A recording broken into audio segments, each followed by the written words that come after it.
ਅੱਜ ਇਸ ਵੀਡੀਓ ਰਾਹੀਂ ਅਸੀਂ ਜਿਸ ਪੱਤਰ ਨੂੰ ਲਿਖਣ ਦੀ ਜਾਂਚ ਸਮਝਣ ਜਾ ਰਹੇ ਹਾਂ ਉਸ ਦਾ ਸਿਰਲੇਖ ਹੈ ਵੱਡੀ ਭੈਣ ਦੇ ਵਿਆਹ ਵਿੱਚ ਸ਼ਾਮਿਲ ਹੋਣ ਲਈ ਮਿੱਤਰ ਜਾਂ ਸਹੇਲੀ ਨੂੰ ਸੱਦਾ ਪੱਤਰ।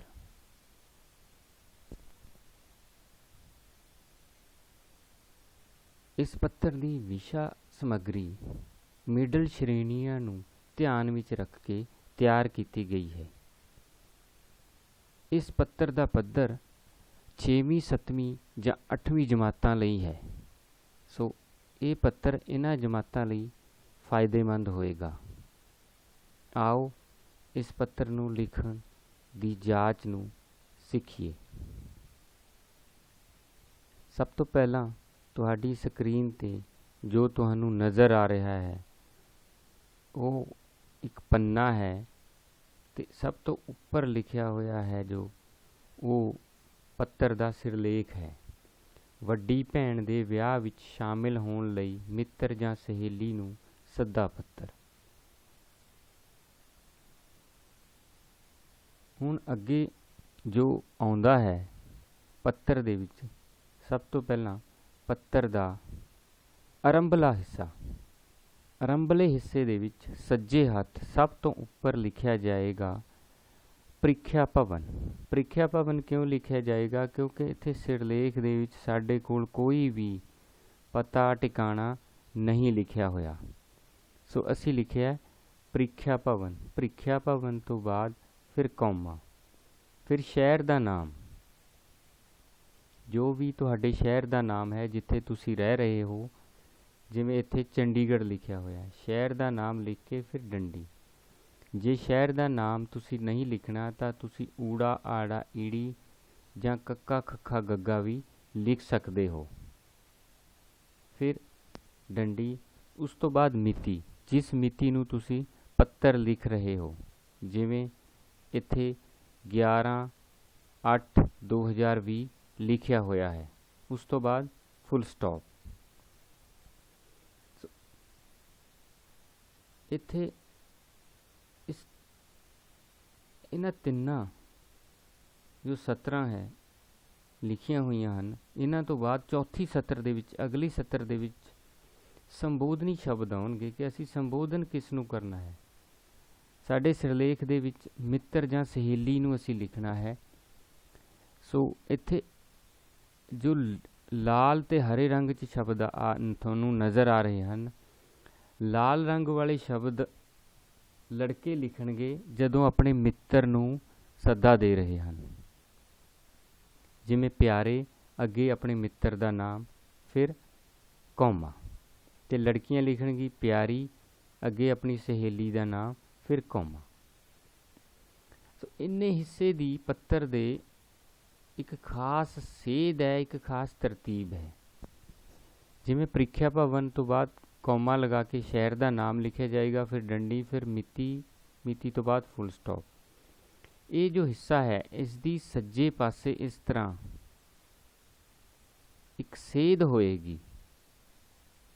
ਜੋ ਸੱਜੇ ਪਾਸੇ ਵਾਲੇ ਸ਼ਬਦ ਹਨ ਜਾਂ ਵਿੱਚ ਅੰਕ ਵੀ ਆ ਗਿਆ ਤਾਂ ਇਹ ਜੋ ਤਿੰਨ ਸਤਰਾਂ ਦਾ ਸੱਜਾ ਪਾਸਾ ਹੈ ਉਹ ਇੱਕ ਸੇਧ ਦੇ ਵਿੱਚ ਹੋਏਗਾ। ਅਗਲਾ ਜੋ ਇਹ ਖੱਬੇ ਹੱਥ ਤੋਂ ਸ਼ੁਰੂ ਹੋਏਗਾ ਤੇ ਅੱਗੇ ਫਿਰ ਸਤਿ ਸ੍ਰੀ ਅਕਾਲ, ਫਿਰ ਡੰਡੀ। ਸੋ ਕੋਸ਼ਿਸ਼ ਕਰਨੀ ਹੈ ਕਿ ਇਸ ਤਰ੍ਹਾਂ ਇੱਕ ਸੇਧ ਬਣ ਸਕੇ। ਇਸ ਤਰ੍ਹਾਂ ਦਾ ਕੋਈ ਖਾਸ ਜਾਂ ਸਖਤ ਨਿਯਮ ਨਹੀਂ ਹੈ ਕਿ ਬਿਲਕੁਲ ਇਸੇ ਤਰ੍ਹਾਂ ਸੇਧ ਬਣਨੀ ਚਾਹੀਦੀ ਹੈ ਇਸ ਪਾਸੇ ਖਾਸ ਕਰ। ਪਰ ਜੇ ਅਸੀਂ ਇਸ ਤਰ੍ਹਾਂ ਸੇਧ ਬਣਾਉਣ ਦੀ ਕੋਸ਼ਿਸ਼ ਕਰ ਰਹੇ ਹਾਂ ਤਾਂ ਸਾਡਾ ਜੋ ਪੱਤਰ ਹੈ ਉਹ ਖੂਬਸੂਰਤ ਨਜ਼ਰ ਆਉਂਦਾ ਹੈ। ਜੇ ਸਾਨੂੰ ਲੱਗ ਰਿਹਾ ਕਿ ਸੇਧ ਨਹੀਂ ਬਣ ਸਕਦੀ ਤਾਂ ਘਬਰਾਉਣ ਦੀ ਕੋਈ ਲੋੜ ਨਹੀਂ ਹੈ। ਸਿਰਫ ਇਸ ਗੱਲ ਦਾ ਧਿਆਨ ਰੱਖਣਾ ਹੈ ਕਿ ਇਹ ਵਾਲੀ ਸਤਰ ਖੱਬੇ ਹੱਥ ਬਿਲਕੁਲ ਆਰੰਭ ਤੋਂ ਸ਼ੁਰੂ ਹੋਏਗੀ ਤਾਂ ਜੋ ਅਗਲਾ ਸਤਿ ਸ੍ਰੀ ਅਕਾਲ, ਨਮਸਤੇ ਜਾਂ ਆਦਾਬ ਜੋ ਵੀ ਤੁਸੀਂ ਲਿਖਣਾ ਹੈ ਉੱਥੇ ਥੋੜ੍ਹੀ ਜਿਹੀ ਵਿੱਥ ਤੋਂ ਬਾਅਦ ਲਿਖਣਾ ਹੈ, ਥੋੜ੍ਹਾ ਜਿਹਾ ਗੈਪ ਦੇ ਕੇ ਲਿਖਣਾ ਹੈ। ਹੁਣ ਪੱਤਰ ਦਾ ਵਿਚਕਾਰਲਾ ਹਿੱਸਾ। ਸੋ ਵਿਚਕਾਰਲੇ ਹਿੱਸੇ ਦੇ ਵਿੱਚ ਵੀ ਕੋਸ਼ਿਸ਼ ਕਰਨੀ ਹੈ ਕਿ ਇਸ ਤਰ੍ਹਾਂ ਇੱਕ ਸੇਧ ਬਣ ਸਕੇ ਇਸ ਤਰ੍ਹਾਂ, ਕਿਉਂਕਿ ਇਸ ਨਾਲ ਪੱਤਰ ਦੀ ਖੂਬਸੂਰਤੀ ਵੱਧਦੀ ਹੈ। ਅਸੀਂ ਇੱਥੇ ਬਿਲਕੁਲ ਠੀਕ ਹਾਂ ਤੇ ਉਮੀਦ ਕਰਦੇ ਹਾਂ ਕਿ ਤੁਸੀਂ ਵੀ ਬਿਲਕੁਲ ਠੀਕ ਹੋਵੋਗੇ। ਜਿਵੇਂ ਕਿ ਤੈਨੂੰ ਪਤਾ ਹੀ ਹੈ ਕਿ 15 ਸਤੰਬਰ ਨੂੰ ਮੇਰੀ ਭੈਣ ਦਾ ਵਿਆਹ ਹੈ ਤੇ ਇੱਕ ਦਿਨ ਪਹਿਲਾਂ ਮੇਲ ਹੈ। ਫਿਰ ਕੌਮਾ, ਵਿਆਹ ਵਿੱਚ ਬਹੁਤ ਸਾਰੇ ਕੰਮ ਕਰਨ ਵਾਲੇ ਹੁੰਦੇ ਹਨ, ਕੌਮਾ, ਸੋ ਤੁਸੀਂ ਕੁਝ ਛੁੱਟੀਆਂ ਲੈ ਕੇ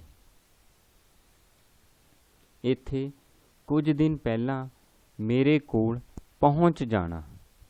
ਫਿਰ ਕੌਮਾ, ਤੇਰੇ ਪਹੁੰਚਣ ਨਾਲ ਵਿਆਹ ਵਿੱਚ ਹੋਰ ਵੀ ਆਨੰਦ ਆਵੇਗਾ। ਫਿਰ ਕੌਮਾ, 12 ਸਤੰਬਰ ਤੱਕ ਜ਼ਰੂਰ ਪਹੁੰਚ ਜਾਣਾ। ਫਿਰ ਡੰਡੀ, ਅੰਕਲ ਜੀ ਤੇ ਆਂਟੀ ਜੀ ਨੂੰ ਮੇਰੇ ਵੱਲੋਂ ਸਤਿ ਸ੍ਰੀ ਅਕਾਲ ਕਹਿਣਾ। ਫਿਰ ਡੰਡੀ, ਅਸੀਂ ਤੈਨੂੰ ਬੇਸਬਰੀ ਨਾਲ ਉਡੀਕ ਰਹੇ ਹਾਂ। ਫਿਰ ਡੰਡੀ, ਸੋ ਇਹ ਜੋ ਹੈ ਇੰਨਾ ਹਿੱਸਾ, ਇਹ ਪੱਤਰ ਦਾ ਵਿਚਕਾਰਲਾ ਹਿੱਸਾ ਹੈ।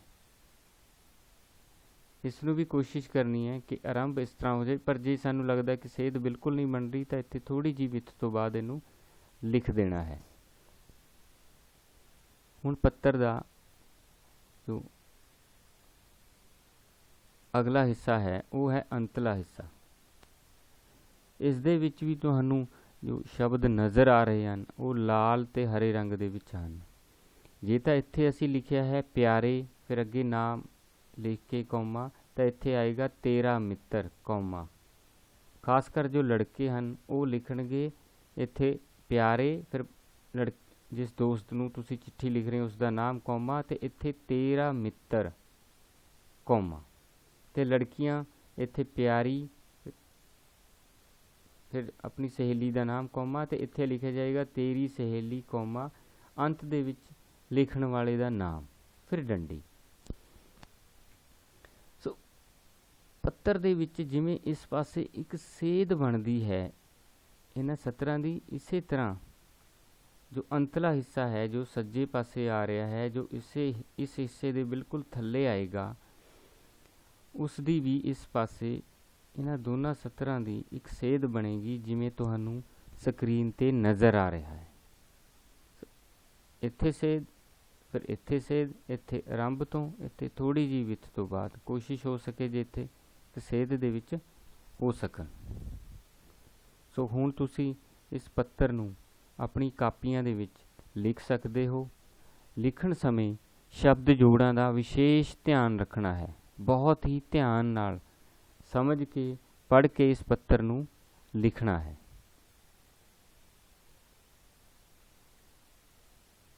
ਬਹੁਤ ਬਹੁਤ ਧੰਨਵਾਦ।